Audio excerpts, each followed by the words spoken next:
what's up, guys? Remember Diddy's claim about deserving to be let out of jail because a video of him H-Town stomping Cassie was released? He argued it ruined his chance at a fair trial and wanted the evidence thrown out. But plot twist, the government, under penalty of perjury, said they didn't leak it, suggesting Diddy might have leaked his own tape. Now, here's the mystery. Who leaked the tape? The defense suggests they don't believe Cassie had a copy, as her lawsuit lacked details about that day. The government also stated they never found the original copy. Diddy didn't consider that security companies often have backups on their servers. So, looking into the security company could be key. In my opinion, he's making it easy for the public to believe he did everything he's accused of. Why doesn't anyone know that the hotel fired a woman for using her phone to record the video of the attack on Cassie? She kept it on her phone and shopped it around until CNN bought it. When the hotel found out, she was fired. She was fired. An investigation revealed the hotel employee who leaked the video. Remember that dry, lame apology he put out for Cassie? He really thought it would smooth things over. He seemed genuinely shocked when the world wasn't having it and demanded he face the consequences of his actions. You know what, guys? Let's get into it. I know you've seen this video a gazillion times, but just look. Just take a look at how dry and lame it was. It's so difficult to reflect on the darkest times in your life. Sometimes you got to do that. I was f***ed up. I hit rock bottom. But I make no excuses. My behavior on that video is inexcusable. I take full responsibility for my actions in that video. I'm disgusted. I was disgusted then when I did it. I'm disgusted now. I went and I sought out professional help. I had to go into therapy and go into rehab. Had to ask God for his mercy and grace.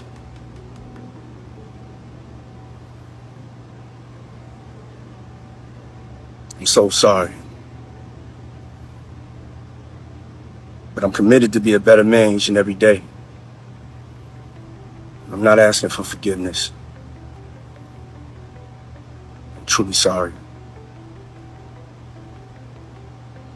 He didn't even address Cassie or show any form of remorse. It was so, I could see right through it. Felt like fake plastic. Like fake. It was all fake. So, Diddy is so dangerous that all witness names need to stay quiet for as long as legally possible. They need to keep Diddy in prison and never let him out on bail, or he could hurt other witnesses so they can't testify against him. Plus, Diddy thinks he's smarter than everyone else, and I'm willing to bet he'll try to run. With all the legal battles and accusations and the evidence feeling so believable, you can just picture it.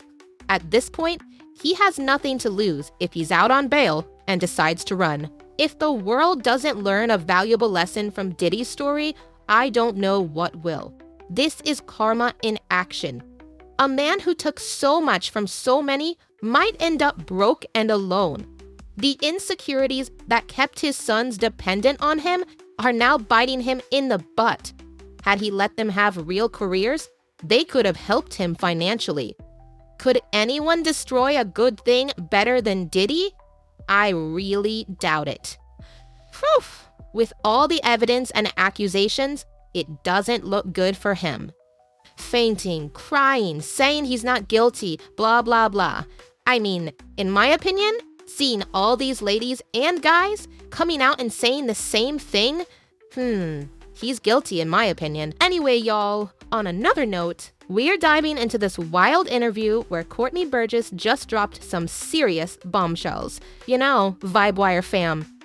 I thought this was TD Jakes at first when I saw him in this interview, but I was wrong. Now, Burgess claims to have a stash of digital evidence from Diddy's infamous freak-offs handed over by a friend on a whopping 11 flash drives. These drives supposedly contain 8 videos featuring celebrities at Diddy's parties, with some major names in the mix. And if you thought that was enough, there's also an alleged Kim Porter memoir in the mix, which her kids are calling out as fake. Burgess spilled some tea on a podcast before chatting with a federal grand jury, and things got real serious.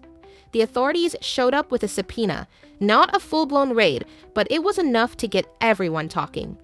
According to Burgess, the videos show some pretty questionable stuff, with 2 male celebrities possibly being underage and everyone appearing to be under the influence.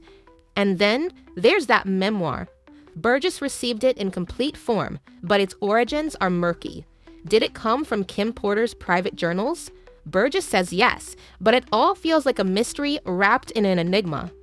He got the manuscript from someone, but whether it was from a woman claiming to be a woman of her word remains unclear. The plot thickens, and the drama is far from over. As more details emerge, we're left wondering what shocking revelations will come next. Will these videos see the light of day? What's the real story behind that mysterious memoir? One thing's for sure, this saga is only getting started. I'd like to thank Diddy for recording everything. Really helpful for the case against you. Thank you so much. The way the media is still trying to protect the other celebrities, it's interesting. I don't understand how so many adults could see minors involved in this and not say or do anything to stop it. That's crazy to me. That's horrible. My God. Out of those 8 videos, 8 celebrities, 6 men and 2 women, how many of those 8 celebrities were close to being underage or potentially underage? 2 males. And I know y'all ain't gonna agree with me on this, but if Burgess had possession of these tapes involving minors and did not report them to the police before this case became public, I think he should be charged with possession of, well, you know, minors' corn. I wonder if he has been indicted too. If not, he should be charged. Jaguar Wright was right again. Jaguar said several months ago that Kim Porter's book was given to multiple people, although she never exposed who had copies of the book. People want to keep discrediting Jaguar, but there's no way she would have known this unless she had insider knowledge. Jaguar is plugged into the case more than people recognize or want to give her credit for. Kim died from pneumonia, but there's the first coroner's report that said that she died. It was ruled a homicide, and they found toxins in her body to prove that she had been poisoned. You know, they have poisons that create heart attack and pneumonia-like symptoms. And then right after that, Al had a meeting, and I was going to meet up with him because we were in Vegas, and then the next thing you know, you want to know what they all had in common, though? The survivors and the late of Uptown Records, they were all writing tell-all books. Andre was writing a book right before he died. Heavy D was working on a book before he died. Kim Porter was working on a book before she died. And Al B. Sure was working on the documentary of his life. And then he goes into a coma. Has Puffy ever been in a coma? Has anything happened to him? He must be the luckiest because it seems like everybody that worked at Uptown Records from the very beginning is gone. Just him. I guess Al disappointed you.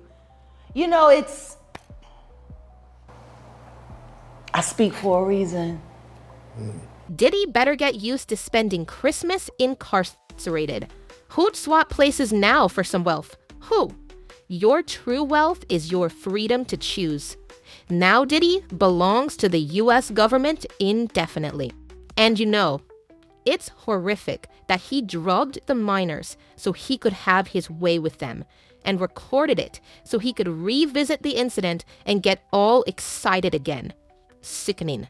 Guys, I don't want to say, But I have a feeling that Justin Bieber is on those tapes. Yeah, and let this be a lesson to those who think they're entitled to do what they want to other people. Your needs are not more important in other people's lives. They are not. You know, guys, I would say to Diddy, just get comfortable. Don't waste your money with legal fees and all this blah, blah, blah. Don't do that. Just get comfortable in this cell. Prepare for the worst, you know? Live your good life in your mind and, yeah, rot. So, guys, I have a clip of Jennifer Lopez dodging more than just paparazzi flashes these days. I mean, our sources spotted her making a swift exit from a recent autograph signing after a fan dared to ask about her ex, Sean Diddy Combs, and his mounting legal troubles. Hi, Jennifer. How are you, Jennifer? Good to see you. Jennifer, if you don't like the photo, I can delete it. Trust me. You're my boss. I want to get it the best photo.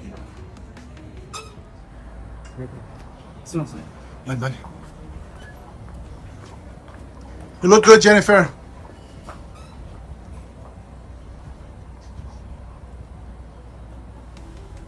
How about you don't do it? How about that? How about you just give her a break? You know, you select the photo. Yeah. I'm taking the best photo. You select it. You don't like it, you don't take it. Hey, Jennifer, do you have anything to say about this P. Diddy situation? Any comments on that, Jennifer?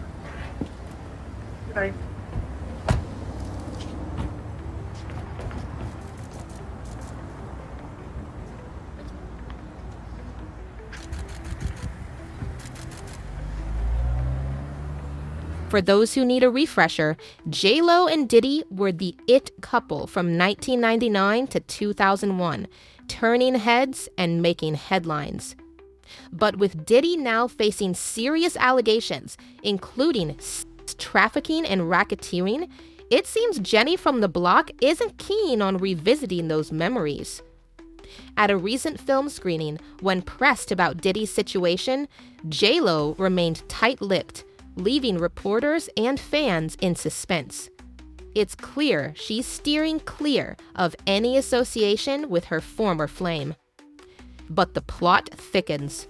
Rumors are swirling that J-Lo's current bae, Ben Affleck, has been handed some compromising tapes from the FBI's raid on Diddy's home. Could this be causing tension in paradise? And let's not forget the whisper from former Playboy model Rachel or Raquel Kennedy, who claims Diddy made her watch J-Lo's music video on repeat during one of his infamous freak-offs. Talk about awkward. As this saga unfolds, one thing's for sure. J-Lo is keeping her distance, focusing on her career and family. But in this city, the past has a way of resurfacing, just like a digital footprint. All right, VibeWire fam, that's a wrap for today's episode. Don't forget to hit that subscribe button and leave your thoughts in the comments section below. We want to hear what you think about all this drama. It's like 0.2% of you guys subscribed. So can you just subscribe for me? Pretty please, with sugar lumps on top. And with that, VibeWire out.